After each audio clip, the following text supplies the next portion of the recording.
Welcome to No Compromise, where faith and reason fuse in conversation.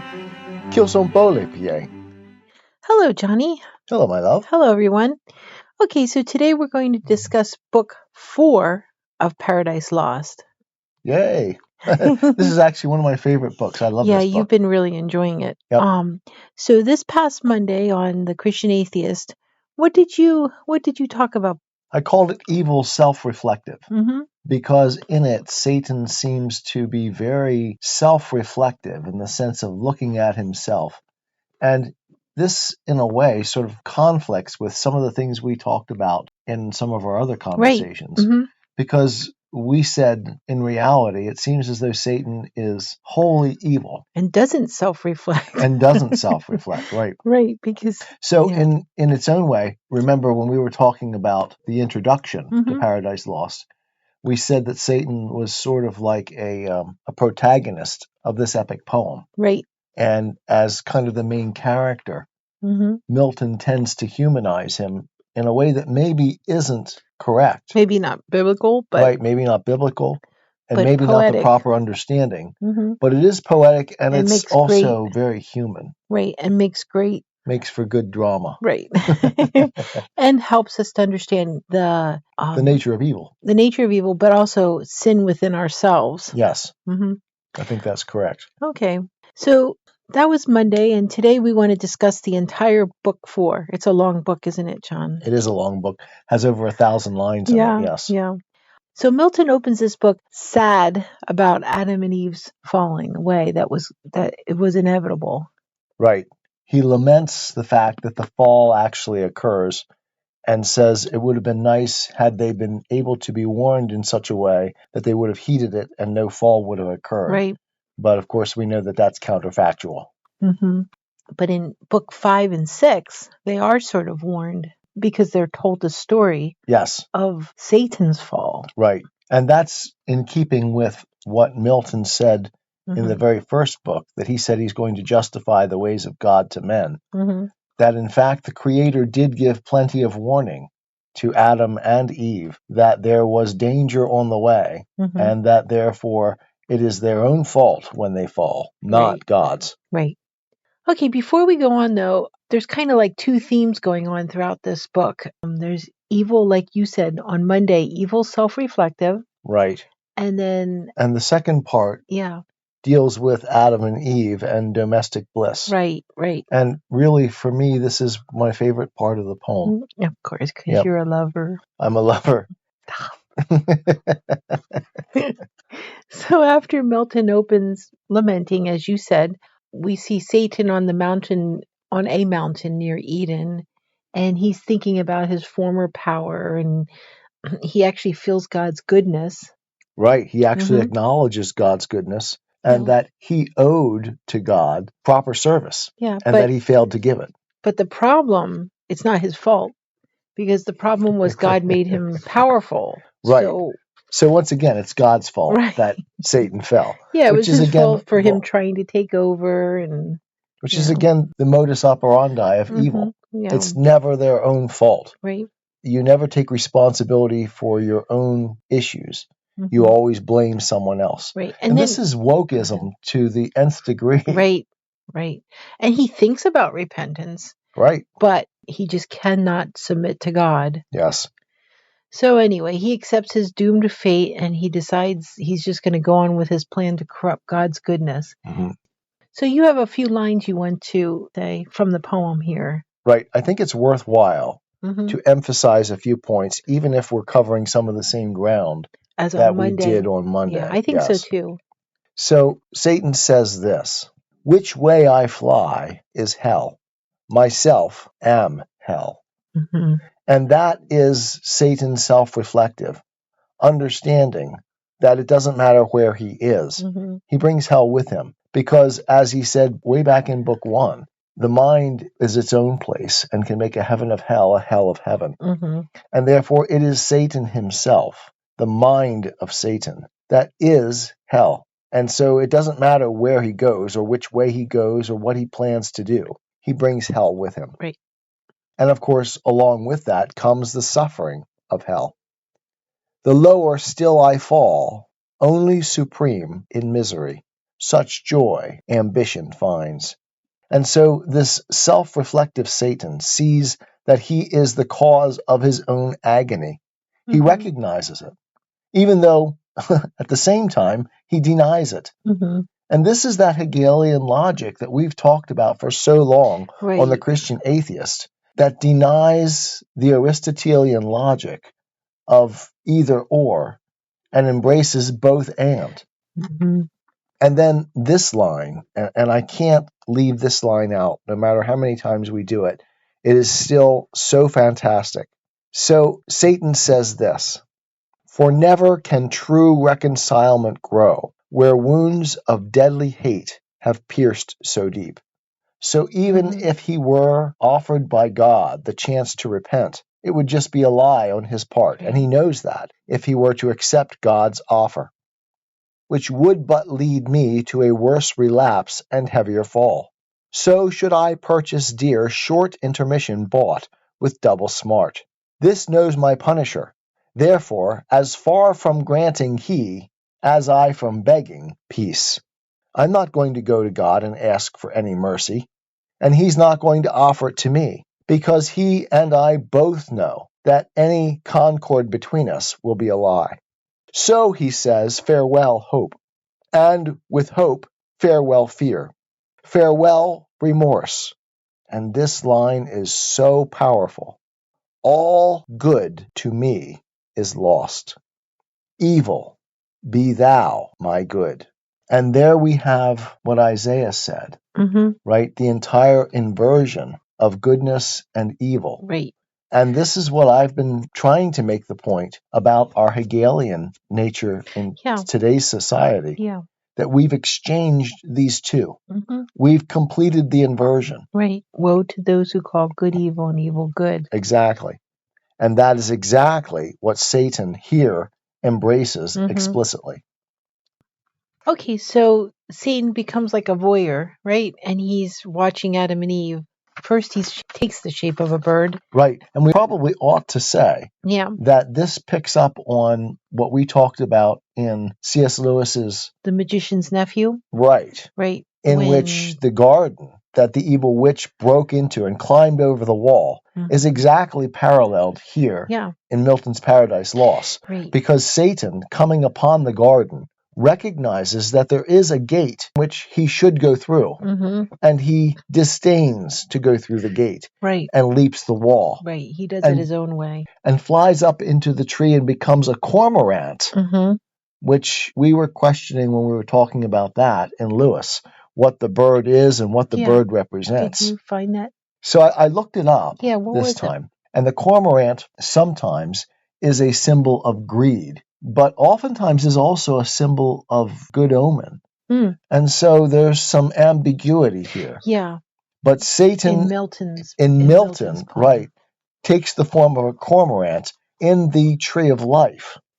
Not in the tree of knowledge, but in the tree of life, which stands beside the forbidden tree of knowledge. Right, right. And it's interesting because Satan is kind of jealous. He's sort of sad because looking at Adam and Eve, watching them and thinking, I could have been involved in what God's doing here with these humans if I hadn't fallen. So it says this about Satan, looking upon the garden of God. From this Assyrian garden, where the fiend saw, undelighted, all delight.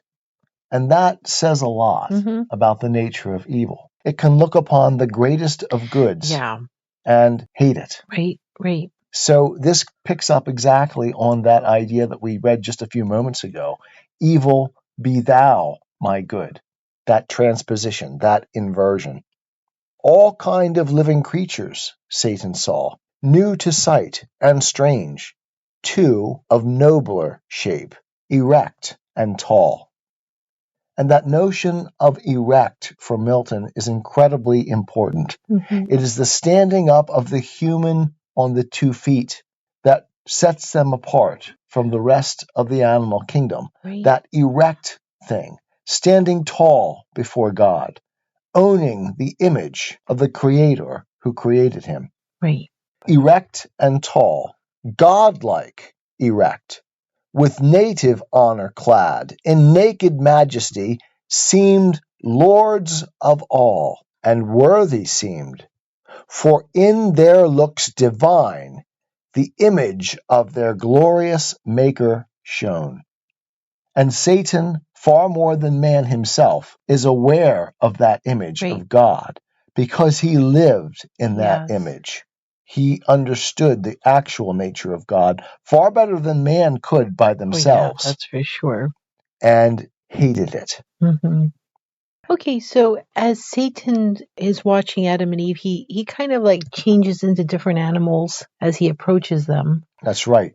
So Satan is trying to spy on them and gain more information so that he might be a more effective underminer Right. of God's creation in man. Yeah, and then we're taken to Adam and Eve who are talking and remembering the past. Okay, so why don't you introduce it by reading the first hand in hand, holding hands. Let me just read a section here. Okay. And Satan, looking upon man, sees all of this and is envious and resentful. Mm-hmm. Then was not guilty shame. And here we're talking about the interactions of Adam and Eve. Honor dishonorable, sin bred. How have ye troubled all mankind with shows instead, mere shows of seeming pure, and banished from man's life his happiest life, simplicity and spotless innocence? So passed they naked on, nor shunned the sight of God or angel, for they thought no ill. So hand in hand they passed, the loveliest pair that ever since in love's embraces met. And that hand in hand continues as a theme throughout Paradise Lost. And I love it so much that I put it into a lot of our poetry that I've written for you. In fact, our No Compromise poem. Mm-hmm. I and you and me, reflections in our eyes. Together one flesh, now hand in hand, our life no compromise. That's right. And I wrote that for our 3rd anniversary. That's right. This past August. Right. And we actually used that to launch No Compromise. That's right. Mm-hmm. Yep. Mm-hmm. And that hand-in-hand thing is taken right here from Milton's Paradise Lost that I was reading at the time. That's right. Yeah. And this, we'll see this as we move forward. I will try to make it a point to bring it to our readers' acknowledgement every time we find it in the text, because it is important. And it ends the text, which is interesting because it's like one of the last lines in the whole poem. Mm-hmm. That after Adam and Eve are thrown from paradise, in their own way, they take paradise with them. That's right. Because they walk away hand in hand. Mm-hmm. And that is so perfect for you and I. And the reality that we found together in Christ, moving forward in our lives and working together as Adam and Eve on a single project, together, hand in hand, our life, no compromise. That's right. Not that I want to praise my own poetry, but I absolutely do love that line. Yeah, it is really good. Okay, so I love some of the things that Adam and Eve say back and forth. Some of their interactions with each other. Through all of this. Right. So picking up on line 409, Adam says this: sole partner and sole part of all these joys, dearer thyself than all. And this talks of how deeply Adam feels his own being is involved, not just involved with, but utterly tied into the one flesh thing. Yeah, I was going to say, Eve. at this point, God had already said to them that they are one flesh. Right. And Adam felt it because he gave up his rib in order for it to be so. And in the Bible, he says, bone of my bone, flesh of my flesh. Right. Needs must the power that made us, and I love this, and for us this ample world, be infinitely good, and of his good as liberal and free as infinite. And in the Christian Atheist, we've called this the fundamental faith, that starting point where we recognize that the God of the universe, the creator, is infinitely good himself. Right. He is goodness. and therefore all that he has done for us is foundationally good. That's the starting point. And that's where Adam, speaking to Eve, says, this is where we start. God is good, and all that he has done for us is good. And that's where we must start as theists and as Christians. And there's no way to reason your way to that other than looking around and accepting the goodness, the value of the universe, Right. or rejecting it. Those are the two fundamental positions. And that's why I call that fundamental faith. Yeah. You did a Christian atheist on that. I did several Christian Yeah. atheists on that, yes. Yeah. In all this happiness, Adam says to Eve, who at his hand have nothing merited, nor can perform aught whereof he hath need. In other words, all this goodness that God has given to us is not something that we've merited. It's not something that we've deserved. Not something that we've deserved. We earned. Nor is it something that from us he desires. From us no other service than to keep this one, this easy charge of all the trees in paradise that bear delicious fruit, so various, not to taste that only tree of knowledge planted by the tree of life, the only sign of our obedience left. This is the one thing that God asks of us, and he's given us dominion over all other creatures. This one easy prohibition and choice, unlimited of manifold delights. All of this goodness that God has given us, and he's asked of us one small thing on faith to accept. Right. That this we should not do. And this is what Adam is saying. Yes, and Adam is saying this to Eve. But let us ever praise him and extol his bounty. And again, this is that fundamental faith. To trust that God's goodness is the foundation on which our life exists. To prune these growing plants and tend these flowers. In other words, he's given us a task, which, were it toilsome, yet with thee were sweet. That reminds me. Yeah. That reminds me of every day. That reminds me of every day I have with you. Each morning when I wake up.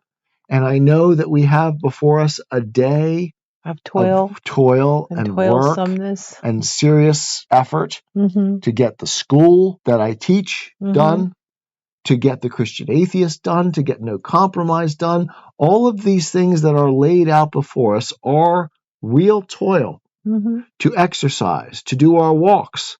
And to maintain your diabetes. To maintain my diabetic procedures, yes. But all of those things are sweet because in relation to all of the labor, God has given me you to enjoy them through. Right. And I think that is exactly what Adam and Eve are talking about here. To whom thus Eve replied, O thou for whom and from whom I was formed, flesh of thy flesh, and without whom am to no end my guide and head. What thou hast said is just and right, for we to him indeed all praises owe, and daily thanks. And then Eve recalls the moment where she awoke to consciousness, much wondering where and what I was. And she awoke clearly as a rational mind, as what she was. And right now I am reading G.K. Chesterton's Everlasting Man. And he talks about the rational mind and how it is the fundamental fact of human being that we are these sort of rational consciousnesses. And Eve awoke to find herself exactly that, a rational self-consciousness. And she says the first thing she did was come to see herself in the mirror of the water. That is, she knew herself as a self-conscious being.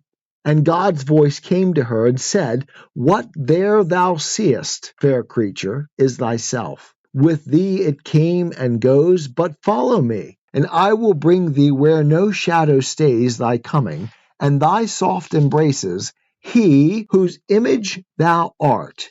Him thou shalt enjoy inseparably thine. to him shalt bear multitudes like thyself, and thence be called mother of human race. And Milton makes an interesting choice in presenting Eve's self-consciousness here, because after seeing herself, the voice of God leads her to Adam, and she says, yeah, I think I was more beautiful than he. And you took issue with that. Yeah, because if I turned around and saw you, I'd be like, I'm never going back to that image. I'm never going back to my own image. I have a feeling that Milton put his own perspective into Eve, rather than knowing what a woman would actually do. But he actually comes around to that. She sees Adam and says, yet methought less fair, less winning soft, less amiably mild than that smooth, watery image of herself. Back I turned, and then Adam cries out to her, return, fair Eve. And I love these words of Adam to Eve. And he cries, return, fair Eve. Whom fliest thou? Whom thou fliest? Of him thou art, his flesh, his bone. To give thee being I lent out of my side to thee, nearest my heart, substantial life. To have thee by my side, henceforth, an individual solace dear. Part of my soul I seek thee, and thee claim my other half. And I can't help but remember when you and I were just beginning, a day when I said to you, I will be pursuing you. And you said something like, it would be nice to be pursued. And it was exactly that moment. Part of my soul I seek thee, and thee claim my better half. My other half, it says here, but certainly for me, my better half. And then Eve says to Adam, with that, thy gentle hand seized mine, I yielded. And there we have that division of the sexes into pursuer and pursued, and yielding. And that, for me, so beautifully presents what we've experienced in God's divine structure. Right. That I still to this day am overwhelmed by its beauty. Right. No crying. I'm not crying. But I love that Adam says to Eve, part of my soul I seek thee. And that is as true for me as anything could ever be. But I am a part without you, and with you become a whole. And that is, again, one of those beautiful metaphors of the reality of life in God that we talked about last time in the divine superlatives, that the unity of God is the real unity that we are simply the metaphor of. And finding that metaphor in you made it real to me in a way that I could never express in any other way. Right. And I think Paradise Lost is a good lesson on marriage. Yes, I think it's beautiful. You think so? I do. I think it's absolutely stunning. And here, picking up with the poem, is what you said. Milton was reading his own ideas into Eve's ideas. And I said, yeah, but he also ends up right where you say you are. Eve says this, with that thy gentle hand seized mine. I yielded, and from that time see how beauty is excelled by manly grace and wisdom, which alone is truly fair. And I find beauty absolutely encapsulated in you. And somehow or other, though I have no way of understanding how, you managed to see some sort of vision of God's strength and power in me. And beauty.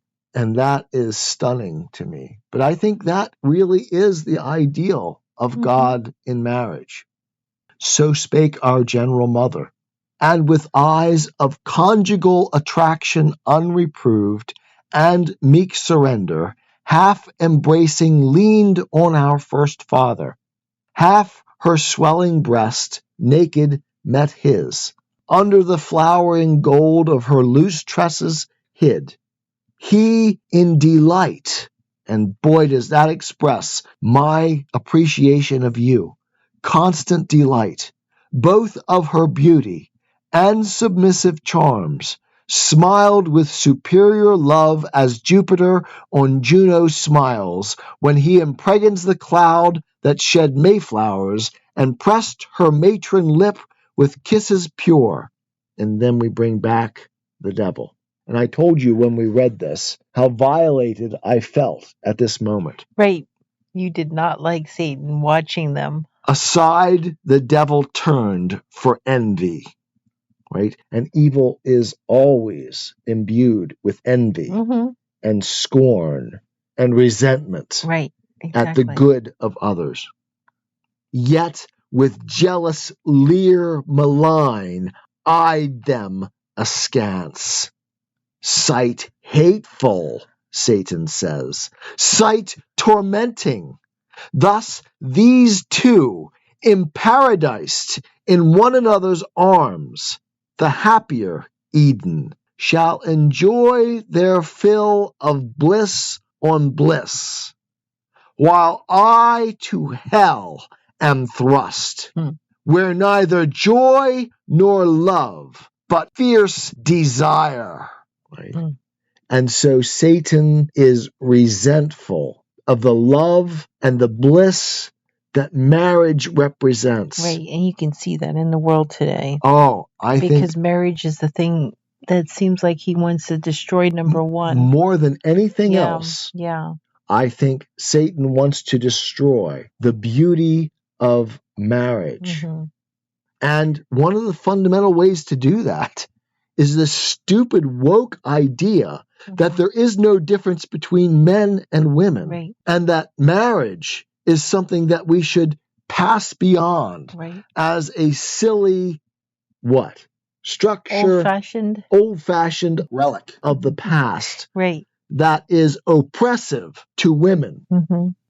And even in the non-woke, even in the evangelical church or any church, it's maybe not even in church, but in Christianity in general, it's divide and conquer sort of thing where mom goes this way, dad goes that way. Everybody's active doing things, sacrificing for God, sacrificing for your children. Yet they're not together and united in it. Yeah, this is one of the things that Jenny and I think, have come to see as a profound critique of the Christian church today. Because it seems as though, and maybe we're over broadly generalizing, and it here, might just be locally, maybe we're seeing it locally, but not, It seems as though the church wants to divide man from woman, and that seems to be the structure of failure. And when we say divide, marriage. We mean mom doing this, all of these activities over here, and dad doing all of these activities over here. And children being separated out from both mom and dad. And even in like Christian schools or even in regular public school, you're running around like crazy people trying to do all of these activities. And when does mom and dad get together? When is the family? The structure of... Well, not even the family. I mean mom and dad. That's where it all begins. Well, yeah, that's sort of like the anchor point of everything. Yeah. And if we do not have a good relationship between man and woman, what does the family even consist of?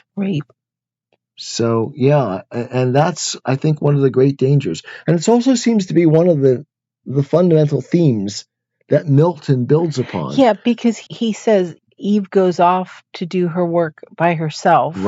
From Adam. He's kind of upset about that. He lets her go, and that's when she's tempted. And it's almost like that is a proto-feminist movement. Let me go do what I want to do. Let me show you that I'm capable. Well, you know what, Eve, you're not capable, and neither am I. We need each other. And maybe even not feminist, but mom saying, hey, I have to go do this to sacrifice for my children. Yes. Or I have to go do this to sacrifice for the family. And then it separates Right. mom and dad, and mom and dad need to be one. And then that's when the temptation comes in, and that's Right. when the division comes in. Because really, that is the reflection of the unity of the Godhead. Exactly. We are the metaphor for that. Exactly. And God is one, not separated. Right. And there's a reason why he made woman from man. Right. And then said, you will be one flesh. Exactly. And so the more we divide, the more effectively Satan wins. And that is very clear in Paradise Lost. Exactly. It's interesting because this was, 1600s? Right. Yep. And it's like 400 years before now. And I can't help but point out that Milton seems to have an idea that Eden, Satan carries hell with him. Right. It seems to be when we get to the end of Paradise Lost that hand in hand, Adam and Eve take paradise with them. Right. Even though they are thrown out of the physical paradise. Right. And that, to me, is one of the absolutely most beautiful things that I take from Paradise Lost. That's what we said last week when we said about a man's home is his castle. How about a man's home is his garden? Right. And that's true. His garden of Eden. And not a man's home, except in the sense that we think of his wife as his home. His marriage is his garden. Exactly. And his garden of Eden. You are my everything. It's like the house doesn't matter. Right. The kids are secondary. You are my garden. Right. You are the thing that makes everything work. And everything. And around which everything focuses. And everything emanates from us. Exactly. The kids watch us. Right. Observing us and and interacting with them. They see us as one. And I can't help but see that exact message being given here in Paradise Lost. And real quick, even though we have a kind of like a fractured family, we don't have exactly a traditional family. We're not exactly the emblem of all that we're preaching here, for sure. And we don't have a traditional family, I'm saying, but still the kids see a united husband and wife. Exactly. One flesh. Yep. And Satan resents this so deeply. And then he says this, yet let me not forget what I have gained from their own mouths. All is not theirs, it seems. One fatal tree there stands, of knowledge called, forbidden them to taste. Knowledge forbidden, suspicious, reasonless. And notice Satan appeals here to rationality. And that's important. I've said repeatedly in the Christian Atheist that atheism is not irrational. It is hyper-rational. And yet all in the world is not rational. Some of it just is. And to that we must simply yield. Because that is the nature of reality itself, of the world that God created. We don't get to make the world in our own image. Right. We simply have to yield to the world that God has given us. And that's what science is all about. Right. And today, with all of these stupid signs about science is real, by these people who absolutely deny the reality of the world, drive me insane. And I know you're looking at me and laughing now. I am laughing because every time we go for our walks and we see the science is real science. It drives me insane. You get angry. Because they're the ones who are denying science and reality. And yet they say to us, science is real. Okay, so what about Paradise Lost? You're so funny. But Satan picks up on that point and says, oh, see, there's no reason behind this. Everything should be reasonable. Everything should be rational. Everything is something that we should be able to give a rational account of. And therefore, why is it that God forbids this? Yeah. And he says, this is my opening. Mm-hmm. I am going to play on their rational nature, the very nature that God gave them. That was in the image of God. And play on that and the hyper-rationality of that. And by that, I will subvert them. Right. O fair foundation, Satan says, laid whereon to build their ruin. Hence, I will excite their minds with more desire to know and to reject envious commands invented with design to keep them low, whom knowledge might exalt equal with God's. So it is evil as a virus, infectious, where Satan is going to spread his own pride and desire to be more than God, or to sit in the seat of God, that he is going to spread to humanity. Right. So this is the evil pathogenic that we talked about in the last week. Right. And then Satan says, as he heads off to get more information, live while ye may, ye happy pair. Enjoy till I return short pleasures, for long woes are to succeed. Yeah, I'll be back. I'll be back, and I will infect you with this pathogen. Right. Okay, so Satan goes off to learn more about Adam and Eve from the other angels that are around, and Uriel, who realizes something's not right, he goes to Gabriel to tell on what he's observed. He knows that there's something not, he doesn't know it's Satan, but he knows it's something that's not right. Right. And Gabriel, who is tasked with watching the Garden of Eden. Yeah, and at the moment he was watching two angels wrestling. Yeah. So they're actually, it's interesting because Milton actually portrays the angels as in a military formation, right? So the angels of God have that sort of hierarchical structure of a military, and they're engaging in military games with one another. Right. And so Gabriel's in the middle of watching this, and he says to Uriel that he'll find out what's going on. And in the meanwhile, nighttime has fallen. So Adam and Eve go back to their bower and they indulge. And Milton portrays this as good because it's between a married couple. Right. Milton is no fan of the notion of sex as being dirty. He glories in the sexual union and says that it is beautiful and God ordained. And that Satan is the one who tries to pervert it. Right. But it was actually pure and innocent before sin. So Adam discusses with Eve the nature of reality as God has appointed it. Yeah. And he says, man hath his daily work of body or mind appointed, which declares his dignity. That is, it is the very nature of God. And this is one thing that helps me with thinking about the nature of eternity.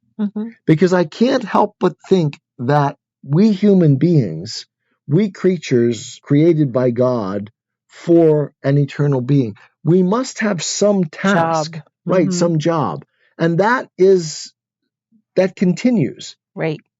Into the new heaven and the new earth. Right. And that is our dignity. God wants us to do something, to understand. And I can't help but think it's the search for understanding of God himself. It's like the scientific project undertaken, the study of reality, and God is himself reality. And Adam relates all this to Eve, and then Eve says this to Adam. Yeah, go ahead. To whom thus Eve, with perfect beauty adorned, says this to Adam. My author and disposer, what thou bidst, unargued, I obey. So God ordains. God is thy law, thou mine.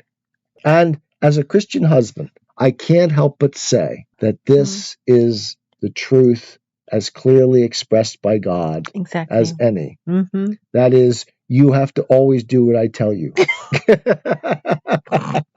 You're going to get yourself in trouble.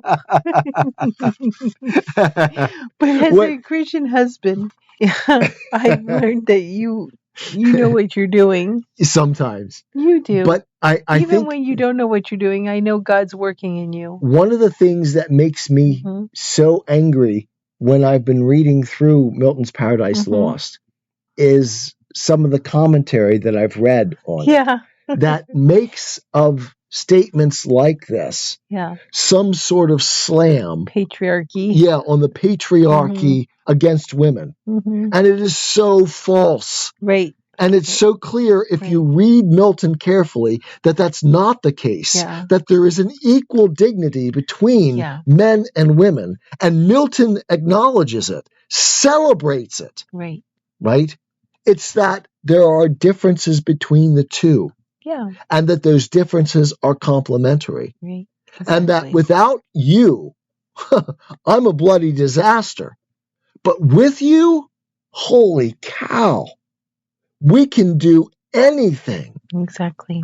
And I know that. I acknowledge my weaknesses, and they don't bother me. Right, exactly. Because you don't make me feel bad about my weaknesses. You help me see them, you help me correct them, and in doing so, you make me better and you more capable of following what God has designated me to do. Right, and it goes both ways. It does go both ways, and that complementarity is the most beautiful thing I've ever run across in my life.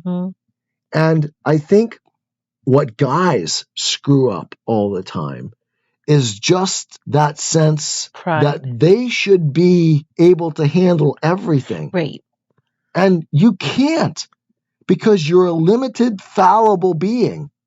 And women have resources that you don't have, especially in relating to other people. Holy cow, I am so blind and ignorant when it comes to dealing with other people in ways that you see things that I completely and utterly miss, that you make me so much better just by talking with you to correct my deficiencies. Right. And guys in general, if they would just realize that they could go home and it's the one place, their wife is the one place where they can be weak, you know? That's right. And then, not be ashamed of it. Right.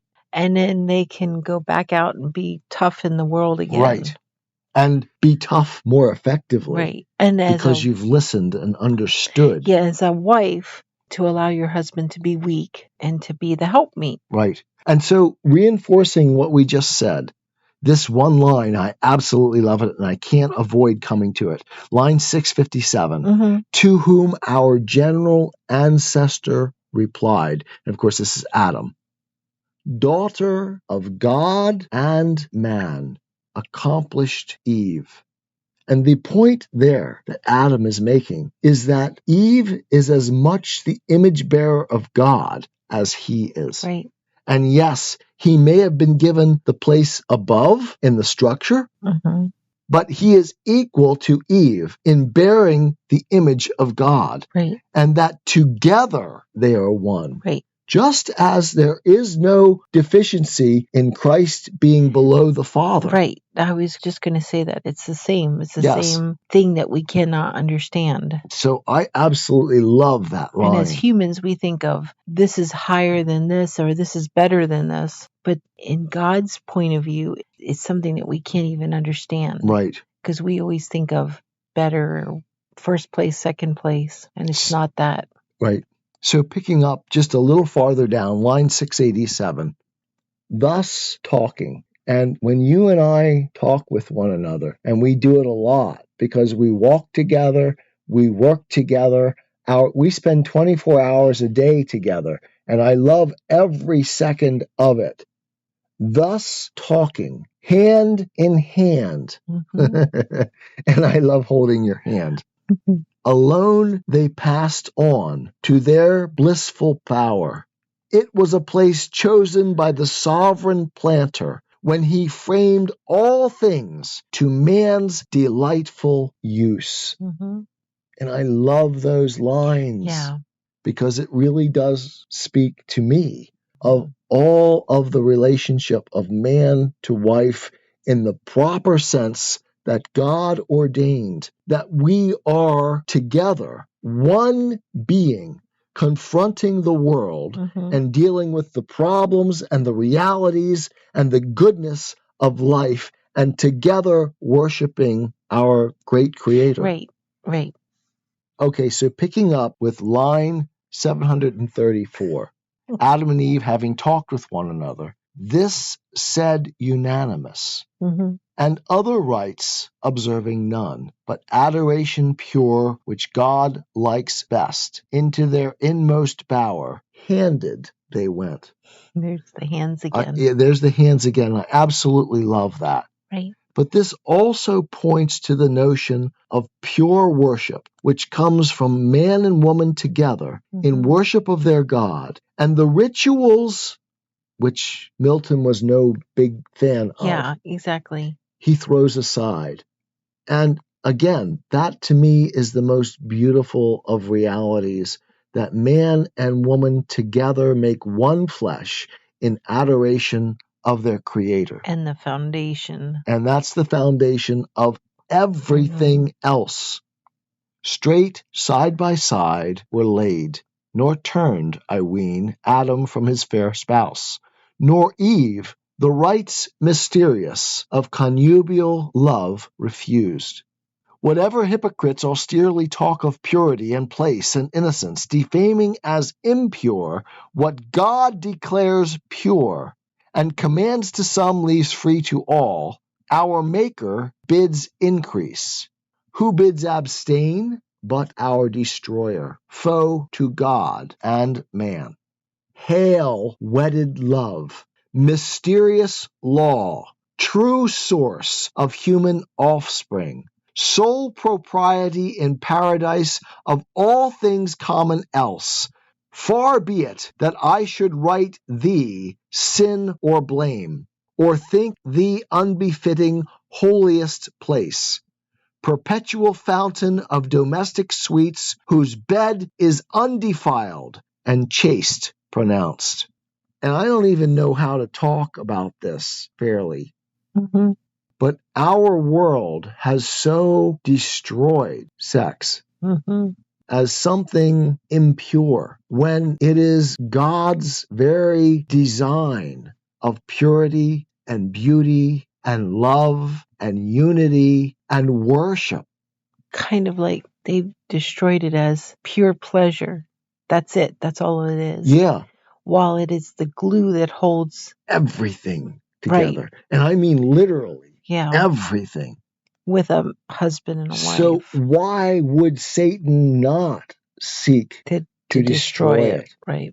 And that just breaks my heart.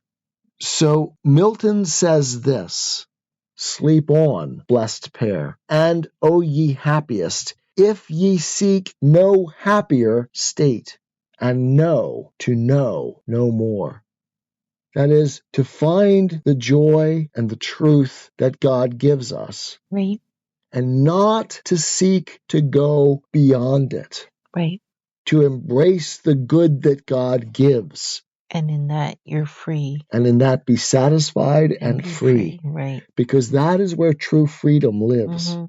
Right? It is bondage beyond that. And I've lived that enough to know the truth of that.